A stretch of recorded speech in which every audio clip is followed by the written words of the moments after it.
17年前，央视买下雍正王朝，绝对是最正确的决定。一开播，直接把广告位给卖爆了，广告商挤破了头，单集就加了47条广告，首轮广告收益直接破亿，央视赚麻了。可谁能想到，这部让央视数钱数到手软的神剧，从立项到开播，一路全是坎儿。故事得从1994年说起，那年2月河的长篇小说《雍正皇帝》刚出版就卖疯了，有人为求一册愿意出3000块天价。制片人刘文武读完小说，被雍正在位13年，每天只睡4个小时的情赠戳中，当即决定要把这个人物搬上荧幕。他连夜赶去南阳，从2月河手里买下了影视改编权，但本子找谁改是个大问题。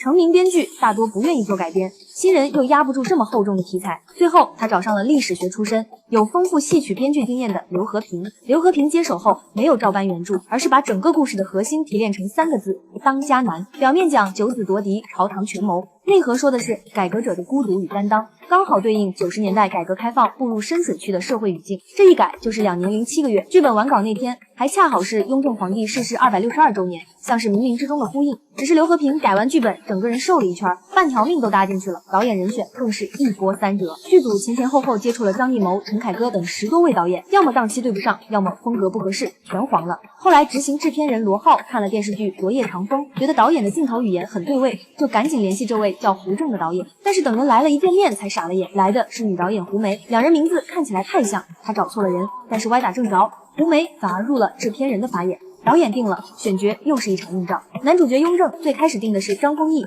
唐国强被安排演八王爷胤祀，可唐国强看完剧本，心思全在雍正身上。为了争取这个角色，唐国强翻遍清史资料，主动减重10几斤，隔3差5就约制片人吃饭聊角色。可即便这样，投资方还是犹豫。毕竟唐国强跟阴沉坚韧的雍正实在搭不上边。但是开机前，张丰毅突然打来电话，说陈凯歌拍《荆轲刺秦王》，姜文临时罢演，让他紧急救场。雍正这个角色他演不了了。最后胡梅拍板让唐国强顶上了。康熙的选角同样曲折，制片人刘文武早年看过焦晃的话剧，认定这位杀剧王子就是康熙本人。可焦晃是话剧界泰斗，根本不拍电视剧，尤其反感剃光头说白话的清宫戏。第一次登门拜访，焦晃连剧本都没翻就直接拒绝。刘文武没放弃，焦晃坐飞机走那天，他开车送到机场，临登机把剧本塞过去，让他就当闲下来看个小说。结果1周后，焦晃主动打来电话，他被这个精品剧本打动了。为了找准老年康熙的状态，焦晃还专门跑到故宫角楼坐了半个月，每天观察来来往往的老人。进组之后更拼，